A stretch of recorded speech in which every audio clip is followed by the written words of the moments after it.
নমস্কার, কাকলিস কুকিং হাবের নতুন আরেকটি ভিডিওতে আপনাদের সবাইকে স্বাগত। আজ আমি চলে এসেছি স্পাইসি ফ্রাইড চিকেনের রেসিপি নিয়ে। ভীষণ ইয়াম্মি আর স্টার্টারের একটা অনবদ্য রেসিপি এটা। নতুন বন্ধুদের আমার চ্যানেলে স্বাগত, পুরনো বন্ধুদের অনেক ভালোবাসা জানিয়ে আজকে রেসিপিটা আমি শুরু করছি। রেসিপিটার জন্য আমি 500 গ্রাম চিকেন নিয়েছি। চিকেনের টুকরোগুলো আমি এভাবে ছোট ছোট করে কেটেছি আর বেশিটাই বোনলেস নিয়েছি, আর তার সাথে কিছু হাড়ও আছে। আপনারা পুরোটাই বোনলেস নিয়েও করতে পারেন। এবার আমি এর মধ্যে প্রথমে দিয়ে দিচ্ছি স্বাদ অনুযায়ী লবণ, তারপর দিচ্ছি পরিমাণ মতো হলুদ গুঁড়ো, হাফ চা চামচ ঝাল শুকনো লঙ্কার গুঁড়ো, হাফ চা চামচ কাশ্মীরি লঙ্কার গুঁড়ো। ঝালটা আপনারা আপনাদের স্বাদ অনুযায়ী দেবেন। এরপরে দিলাম 1 চা চামচ মতো জিরে গুঁড়ো, 1 চা চামচের একটু কম ধনিয়া গুঁড়ো, আর দিচ্ছি 1 চা চামচের একটু কম গরম মশলার গুঁড়ো, 1 চা চামচ আদা বাটা দিলাম, আর দিচ্ছি 1 চা চামচ রসুন বাটা।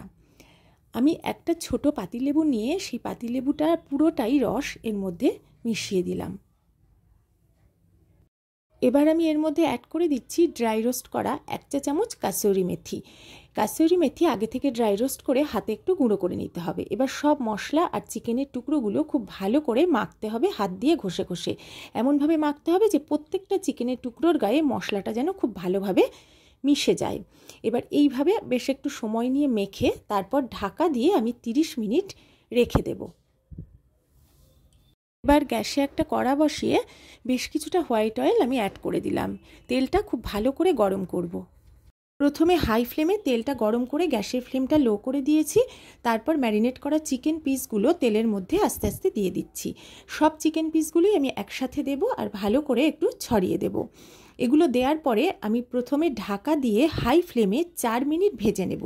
প্রথমে কিন্তু গ্যাসের ফ্লেমটা লো করলে হবে না, তাহলে চিকেন থেকে জল ছেড়ে দিলে চিকেনটা ভালো করে ভাজা হবে না আর ক্রিস্পিনেসটা থাকবে না। এবার আমি ঢেকে দিলাম। 4 মিনিট পরে আমি গ্যাসের ফ্লেমটা একদম লোতে করে দিয়ে ঢাকাটা তুলে নিলাম। চিকেন পিসগুলোর একটা পিঠ কিন্তু খুব সুন্দরভাবে ভাজা হয়ে গেছে। দেখুন, দেখিয়ে দিচ্ছি কেমন লালচে রং ধরে গেছে। এবারে সব পিসগুলোই এবার আমি উল্টে দেব। ভালোভাবে সবগুলো উল্টে দেওয়ার পরে আমি গ্যাসের ফ্লেমটা লোতে রেখেই 10 মিনিট ঢাকা দিয়ে ভেজে নেব। এর ফলে চিকেনের টুকরোগুলো কিন্তু খুব সুন্দরভাবে সেদ্ধ হয়ে যাবে। 10 মিনিট পরে ঢাকাটা আমি তুলে নিলাম। চিকেন পিসগুলো খুব সুন্দর ভাজা হয়ে গেছে। আবারও একটু তেলের মধ্যে আমি নেড়েচেড়ে নিচ্ছি। দেখুন, দেখিয়ে দিচ্ছি কেমন সফট হয়ে গেছে, ভালো সেদ্ধ হয়ে গেছে। এবার আমি তেল ছেঁকে এই টুকরোগুলো একটা প্লেটে তুলে নিচ্ছি। যারা এতক্ষণ আমার সাথে থেকে আমার ভিডিওটা দেখছেন তাদের সবাইকে আমার অনেক অনেক ভালোবাসা। আর যারা প্রথম আমার চ্যানেলে এসে আমার ভিডিও দেখছেন, যদি আমার ভিডিও ভালো লাগে অবশ্যই আমার চ্যানেলটা সাবস্ক্রাইব করে আমার পাশে থাকবেন। ভাজা চিকেনের টুকরোগুলো আমি তেল ছেঁকে তুলে নিয়েছি। তেল একটু বেশি ছিল তাই তেলটা আমি তুলে কমিয়ে নিয়েছি। এবার আমি এর মধ্যে দিয়ে দিয়েছি পেঁয়াজ কুচি। দুটো মিডিয়ামের থেকে বড় সাইজের পেঁয়াজ মিহি করে কুচিয়ে এর মধ্যে অ্যাড করে দিয়েছি। পেঁয়াজটা এমনভাবে ভাজতে হবে যাতে পেঁয়াজগুলো খুব লাল হবে না, অথচ নরম হয়ে যাবে। পেঁয়াজটা একটু মজে এসেছে। এবার আমি এর মধ্যে দিয়ে দিয়েছি 10-12টা কারি পাতা আর 2টো চেরা কাঁচা লঙ্কা। আর পেঁয়াজটা ভাজার সময় আমি 1 চা চামচ লবণ দিয়েছিলাম, যেটা দেখানো হয়নি। এবার ভালো করে আরও 1 মিনিট একটু নেড়ে চেড়ে নিচ্ছি। নাড়তে নাড়তে বেশ মজে এসেছে, বেশ কমেও এসেছে পেঁয়াজটা। এবার আমি এর মধ্যে ভাজা চিকেনের টুকরোগুলো অ্যাড করে দিলাম। এটা দেওয়ার পরে পেঁয়াজের সাথে ভালো করে উপর নিচ করে আমি মিশিয়ে নিচ্ছি। বেশ কিছুক্ষণ এইভাবে মিডিয়াম ফ্লেমে মিশিয়ে নেওয়ার পরে এর মধ্যে আমি অ্যাড করে দিচ্ছি টমেটো কুচি। একটা বড় সাইজের টমেটো ছোট্ট ছোট্ট করে টুকরো করে কেটে আমি এর মধ্যে দিয়ে দিয়েছি। এবারে গ্যাসের ফ্লেমটা হাই করে দিয়ে আমি বেশ কিছুক্ষণ একটু নেড়ে নেব। তারপরে আমি গ্যাসের ফ্লেমটা একদম লোতে করে দিয়ে 10 মিনিট ঢেকে রেখে রান্না করে নেব। 10 মিনিট ঢাকা দিয়ে রাখার পরে ঢাকাটা আমি তুলে নিলাম। এবারে আবারও কিছুক্ষণ একটু নেড়ে চেড়ে নিচ্ছি।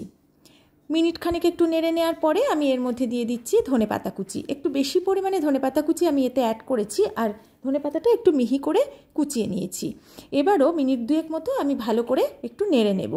আর এই সময় কিন্তু লবণটা চেক করে নিতে হবে। প্রথমেই একটু পরিমাণ বুঝে লবণটা দিয়ে দিলে ভালো হয়, যদি কম থাকে এই সময় দিয়ে দিতে হবে। ঝাল লবণ এটা অবশ্যই আপনারা আপনাদের স্বাদ মতো দেবেন।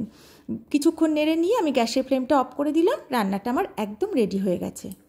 জুসি ফ্রায়েড চিকেন আমার একদম রেডি হয়ে গেছে। আমি একটা প্লেটে তুলে নিচ্ছি। এটা যেমন স্টার্টার হিসেবে খেতে অসাধারণ লাগে, তেমন সন্ধেবেলা চায়ের সাথেও কিন্তু এটা খেতে পারেন। খেতে কিন্তু দারুণ লাগবে, আর খুব তাড়াতাড়ি এটা রেডি করে ফেলা যায়, খুব বেশি উপকরণও লাগে না, দেখতেই পেলেন। দেখুন, দেখিয়ে দিচ্ছি। জুসি ফ্রায়েড চিকেন যেমন দেখতেও সুন্দর হয়েছে, খেতেও কিন্তু দারুণ লাগবে। অবশ্যই বাড়িতে আমার মতো করে একবার বানিয়ে দেখবেন।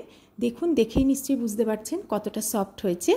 বাড়িতে বানালে আপনাদেরও আশা করি খুবই ভালো লাগবে। যদি আমার রেসিপিটা ভালো লাগে তাহলে অবশ্যই একটা লাইক, কমেন্ট, শেয়ার করে দেবেন। সবাই ভালো থাকবেন, সুস্থ থাকবেন।